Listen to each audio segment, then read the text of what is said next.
Hello mga Charet! Good morning! So, nagmatay yung Disney Princess because today is a very special day and today is the graduation rites for National Certificate for Dressmaking.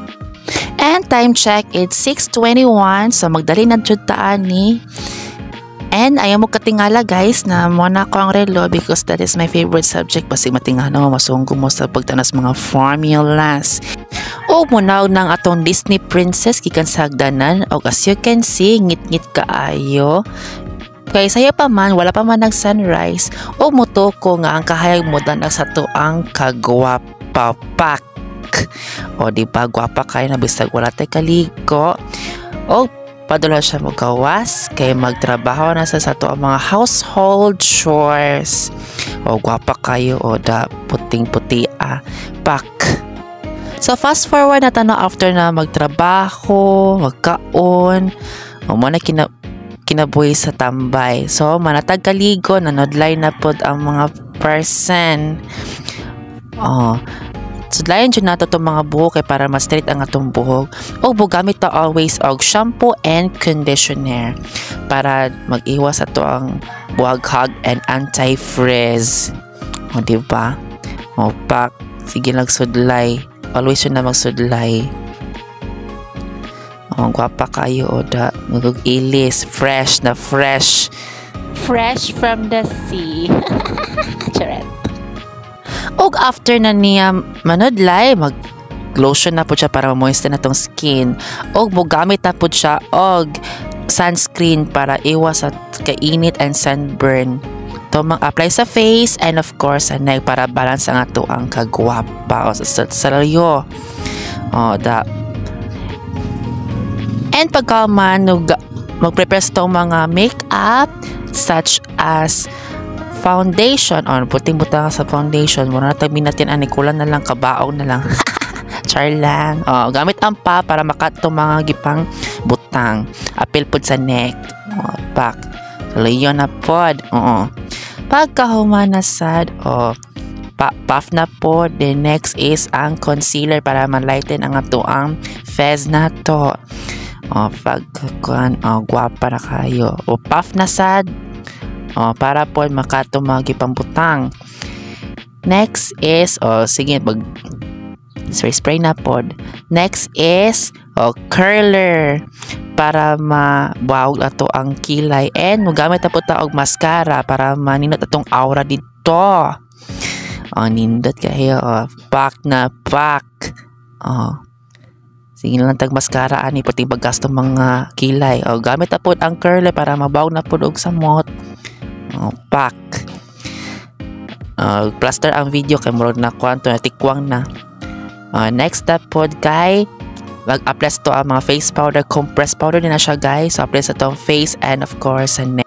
And last but not the least ang matte lipstick. So para makompleto sa Ricardo sa all. And fast forward na tanong kay wala ko gipakita ko ang itsura na ko kay nisakay na juday ko padulong og Aldas Resort located sa San Agustin, Santa Maria, Davao Occidental. Nagdadali na ta kay basing nalita sa tong practice. Pamang kayo ka ng truck ay ka ng pamang kayo ka ng traffic dapak atong aura na to pak nagbukot ko kasi basing magbuwag ka katong hair dito muratag ditog ungo pag iko nato pag dito iigot ang buhok nato dapat presentable ta dito. Akalimot ko sa ko ang kwintas kay kuan naman late naman ug nanalita sa to ang venue no which is ang Aldas Resort wherein direta mo graduate og na ato mga classmates nato diri ato ang faculty and staff from Maritech. And of course, wala pa ato ang TESDA officials. So, while waiting, mag-practice sa Judaimi para sa flow sa graduation. And nagpagwapa na po dato dara pak. And meet my madam. Pinakagwapa sa tanan. Gwapa than ever. O nag-request pa na siya dahil nga makita na siya sa vlog daw na ako. Char. Say hi to my vlog daw. Pak.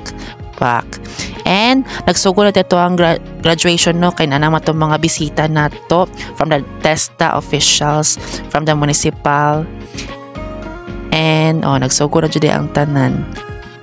So naghatag na mga certificates for the credentials and everything.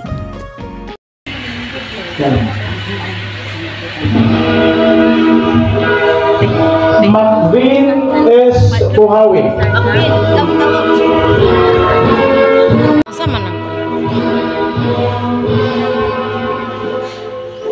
Raymar S. Cabanda.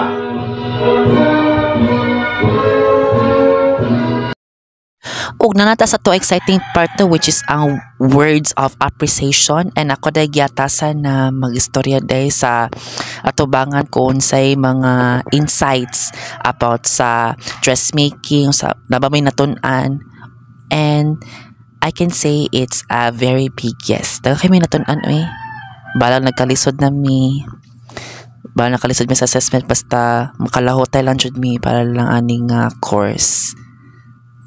And how man na itong graduation no? So nagpa-picture ng uban together with their photographer. Ang uban kay nagkaon na, kay gigutom na, and nag-prepare na itong mga faculty and staff para sa mga bisita. And wala mga anapod me. So thank you so much for watching my first video guys, and bye bye.